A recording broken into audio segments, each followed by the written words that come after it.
My name is David Sharp, CEO of Urban Advisors. We're an 11-year-old impact investment consulting firm. We work primarily on projects that address asset and income inequality for communities and people of color. Those projects consist of healthy food, access to capital, housing, commercial real estate. Primarily the markets that we've been working in have been markets like New Mexico, Detroit, New Orleans, and we haven't really done that much work in the Southeast, but we're beginning to do some work in the Southeast. We've just rolled out a contractor financing program that's going to focus on the Carolinas and Georgia. But again, as you can see, most of our work has focused on communities of color. Okay. So how did you get into finance? So I've been in the finance arena for about 20 years, well actually a little over 20 years, and attended school in Atlanta around the time of the Rodney King riots. And during that time, a roommate and myself got together and we experienced the riots on campus and recognized that there was so much energy and passion within our community, within our campus, and we felt like economics was one of the ways that we can empower ourselves as a group of people. So started off creating a coupon booklet where we would connect in the students with the Black-owned businesses within a 10-mile radius of the campus. During that period of time, we grew that business. We were pursued by companies like Black Pages to say, hey, look, you got an interesting niche. You've tapped the college market. We'd like to, find a way to work with you. We didn't understand around the concept of starting, a startup and raising capital as a startup. And once I started to learn that stuff in some of my finance classes or some of my business classes while I was in school, the concept came to me, the thought came to me, I really need to go and pursue and study finance because I need to really understand the role that economics plays in terms of empowering our community. Okay. All right, what school did you go to? I went to Morehouse. Morehouse. Yeah. Okay. So you mentioned you saw economics as, part of the problem that we have here. And today, do you see some of those same issues in our community? And how do you feel that, what economically do you think needs to happen in our community in that regard? Right. Yeah. The challenges that our community face in terms of economics has been in existence for decades. Mm-hmm. They're really not new challenges. The level of complexity from the forces and powers that be have evolved. Our reactions have been fairly similar. Access to education has been a fundamental issue. Mm-hmm. Access to housing has been a fundamental issue. Access to business and commerce has been a fundamental issue. We really haven't had the leadership and the folks within our community that really understand economics, mm-hmm. spend most of their time outside of our community. Yeah. So we've experienced what we call like a brain drain within our communities. So other ethnic groups have come into our communities and have in essence found ways to offer commerce products and services and have kept our people in a mindset or state as consumers mm-hmm. as opposed to producers. Yeah. And that's really been a fundamental issue. But one of the things that I recognize in my travels and working within the communities is this notion of understanding finance, understanding how to balance a checkbook. Sure, that's an important thing. But understanding the essence of money and understanding the essence of capital and understanding what people's values are really the important components that, in our experience, we believe makes or contributes significantly to empowering a community. Mm-hmm. So right now, what kind of trends do you see in our community as far as like where are we heading financially right now? I mean, what's like the state of the Black community in general. You can get specific in certain areas, but from your research, from what you've seen, what you've witnessed, what's the state of Black America right now financially? Sure. The state of Black America is a state of crisis. We are in a situation where, and we've seen this in certain pieces of literature like Powernomics, that we are positioning ourselves through a lack of action, not necessarily a lack of knowledge or a lack of wisdom, but a lack of action, to become a permanent underclass in America. From a global perspective, America, or America's role as a superpower, is beginning to shift. There's a proliferation of emerging economies. China has 300 million people in the middle class alone. That's parallel to the US population. Africa has approximately 300 million people, that are emerging middle class. So wealth and power doesn't see as much value in the United States anymore. The wealth creation is really outside of the US borders. And so African Americans, being in one of the most prosperous nations on earth, but being in essence, a subordinate position in America, really puts us in a vulnerable position, because work continues to be outsourced, products and services continue to be outsourced, automation continues to occur, which is eliminating, low to moderate income jobs. Artificial intelligence is going to eliminate more jobs, technology, and the list goes on and on. And so the traditional mindset that we've had of go to high school, go to college, get a job, live the American dream, that doesn't really exist anymore for us. And so one of the things that I think it's important for our community to understand is that we have to change with the times, and then actually learn to get ahead of the times. So, in some of the cities, with large Black populations in America, what are you seeing in those areas? Like certain, especially like Atlanta, places like Atlanta, Charlotte, where many people look at it and they think, that Black people tend to be doing well in those cities, but does your research, do you see that, from your research, do you see that trend in those cities, in those communities? Sure.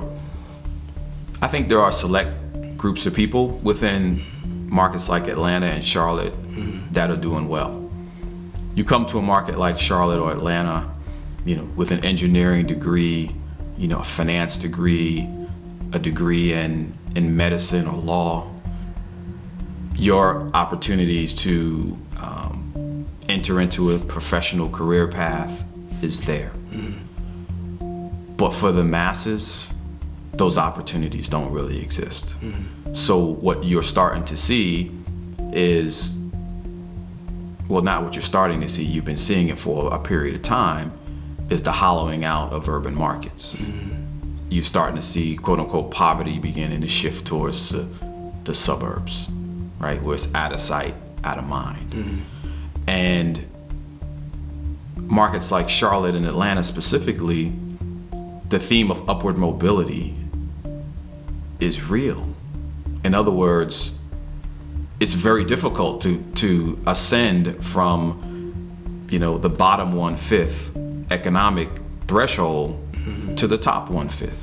In other markets like New York, LA, Chicago, where you have more density, it's still very difficult to accomplish, but you have more opportunities to interact with people from different stations in life. The notion of class, which is something that we don't really talk about much in America, it's kind of like a taboo word to even use. In markets like Atlanta and Charlotte, are very real concepts. And when you think about class, you're born into a certain status, a certain station in life. The only people that you are around are people within that same status and that same station. You, in your professional life, you are interacting with the same people from the same station, and when you die, you'll die at the same station. Your children, your grandchildren will inherit that same station that you are in. And your life could, in essence, be at one socioeconomic status. America, in theory, was designed on the premise that if you work hard, if you're smart, if you're ambitious, you can pursue the American dream. But the reality in America now is the American dream doesn't really exist anymore. Yeah. What you're starting to see with respect to wealth and wealth creation in general in America is that it's more generational now. The concept of a first generation person becoming a millionaire, the odds are significantly higher now than they were in the 70s, 80s, and even 90s. Okay. So how do we fix that? Like, how do we build generational wealth in the Black community? What's, some of your, from what you've seen, what's worked from your experience? So at an individual level, one of the first things that a person needs to understand is what is value. Because one wrong idea carried on throughout a lifetime could be the difference between success and failure. So understanding mind science and understanding energy science are very, very important in terms of empowering people. Because if you have the right idea, the right perspective about who you are, where you come from, what you're capable of, regardless of if you have 5 degrees or have no degree, your mindset of I have the capacity or capability of doing X is what a lot of times makes a difference between a person succeeding or not succeeding. Because regardless of the station in life that we're in, there are always opportunities around us. An opportunity might be, I have a quote unquote low income job at a particular company, but I spend some time to learn what the company does. I kind of see what some of the challenges are that the company has. And I find some creative ways of how to add more value to that company. Well, I position myself to potentially make more money. If that company doesn't acknowledge the value that I bring, I find out who their competitors are, and I offer that service to them. So one thing that I think is very, very important is recognizing the value that you have as an individual. Number 2, starting to share and empower your children around the fact that they can actually create something. Maybe they're not going to become the next millionaire, but they have some skills and talents and qualities to help them put food on the table. Because step number 1, if you don't have food on the table, all of these conversations are absolutely meaningless. So we all have a survival ability within us, and within the African American community, we're the most creative community in America, because we've developed over time. It's like your mother or your grandmother coming home with very little food in the house, and she's able to create a meal for 4 or 5 people. You don't know how she did it. You looked in the cabinets, there was nothing there, and your mother gave you a meal. That's creativity. That's genius. But that creativity and that genius is being applied, on a day-to-day basis in a quote-unquote mundane situation, although it's meeting a primal need that a person may have. Imagine now taking that same skill, that same quality, that same talent, and now applying it to other areas of our lives.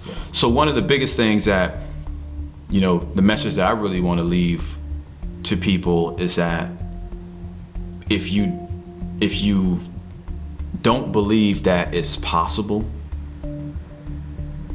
you'll never really have the mindset to even pursue an opportunity.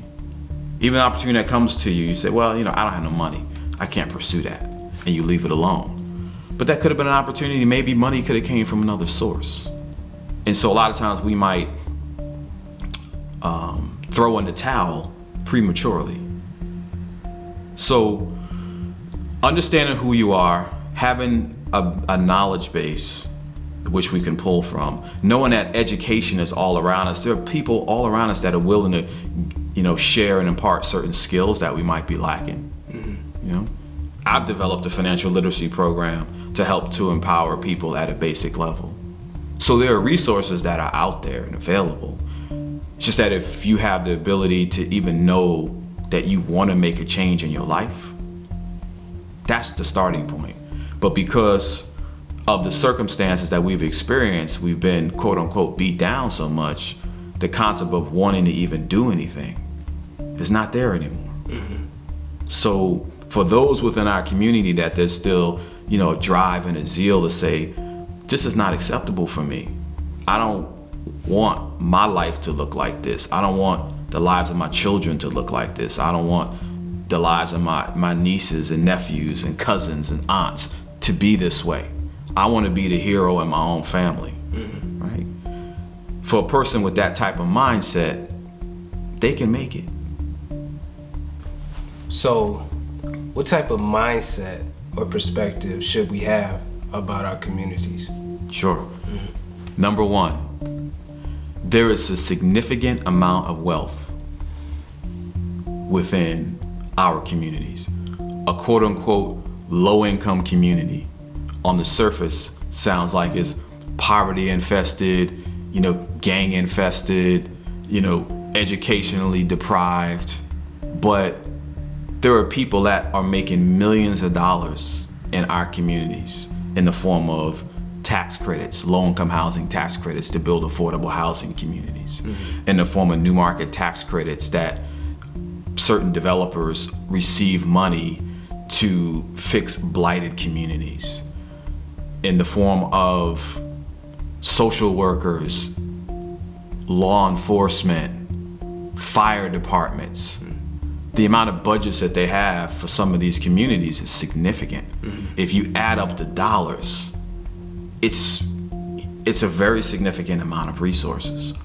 And if you look at the people that are hired or that receive the compensation to quote unquote work with those communities or offer those services to those communities, most of the time they don't look like them. So the opportunity to create nonprofit enterprises, the opportunity to go after those jobs that are in those communities, the people that represent those communities should be the first people to take advantage of those opportunities. Yeah. And for a host of reasons, we either don't know about it, we don't pursue it, we don't think that we're capable of obtaining those jobs. But there's millions of dollars that flow through every community. I don't care what the income situation is of that community. There are significant dollars that flow through that community. And the folks that live in that community, they have a right to go after those opportunities. It's not a privilege for them. It's a right because they live in those neighborhoods. Those are their resources. Yeah. And if someone else from the outside comes and secures a contract, look at Puerto Rico as an example.